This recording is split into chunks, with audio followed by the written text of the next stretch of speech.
Let me start by saying that this is a very true story from my childhood. If you visit the big library in Nottingham City Centre and check out their newspaper records, you will actually find information about the events detailed here. This story takes place around 15 or 16 years ago.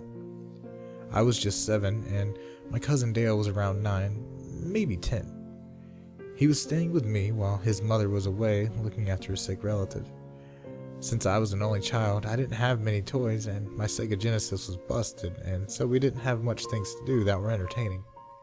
Our days consisted of watching cartoons on our cable television, followed by Dale telling me scary ghost stories as it turned nighttime.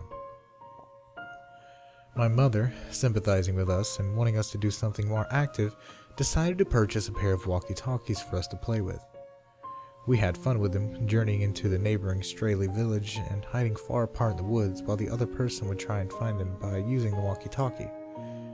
Since we were quite young, however, we weren't allowed out of the house for very long, and so we had to be home by 5 p.m. We returned home later, about 6, and had our dinner. By this time it was around 7 p.m. We decided we would call it a night and packed all of our toys away and got ready for bed. However, we didn't pack the walkie-talkies away.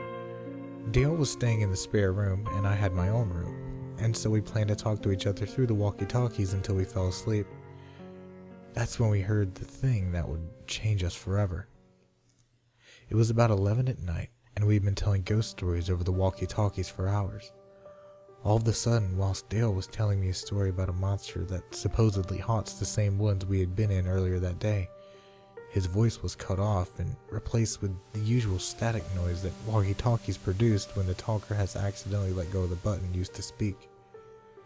I waited for a few seconds for Dale to carry on speaking when I heard a faint mumble coming from the small speaker. That's odd, I thought. The speaker was still emitting static, but I could definitely hear some kind of movement and speech. All of a sudden, the sound of crying could be heard through the static. This was very creepy to me, and so I dived out of bed and rushed into the room Dale was staying in. He was sat bolt upright in his bed, also listening to his walkie-talkie, which was emitting the same sounds, if not a second or so behind mine.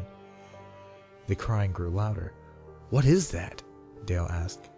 "I thought you were playing a prank." When I told him I wasn't, his face dropped.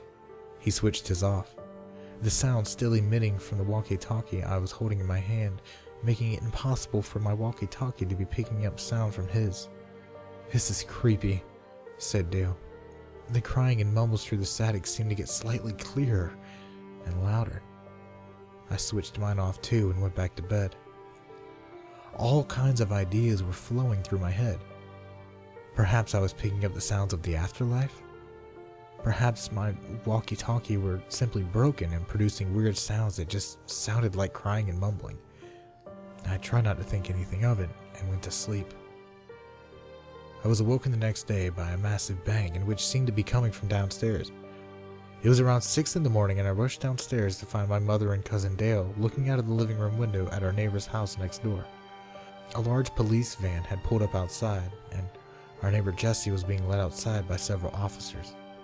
She was screaming profanities and insults, and even tried to run from the officers at one point before being pushed into the back of the van and handcuffed. We were shocked by what had happened and generally confused.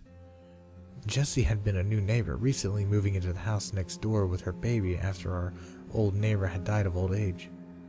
She had kept herself to herself, and as far as we had known, she was very quiet and didn't seem like the type of person that would be arrested for any reason. It wasn't until the next day when we received our daily newspaper that we found out what happened. Jessie had murdered her baby after apparently seeing horrible apparitions of an elderly person in her house that had tormented her for weeks, and she finally snapped and turned loopy. This wasn't the disturbing part, though. The disturbing part was the fact that the baby monitor in the room the murder took place had been switched on during the murder.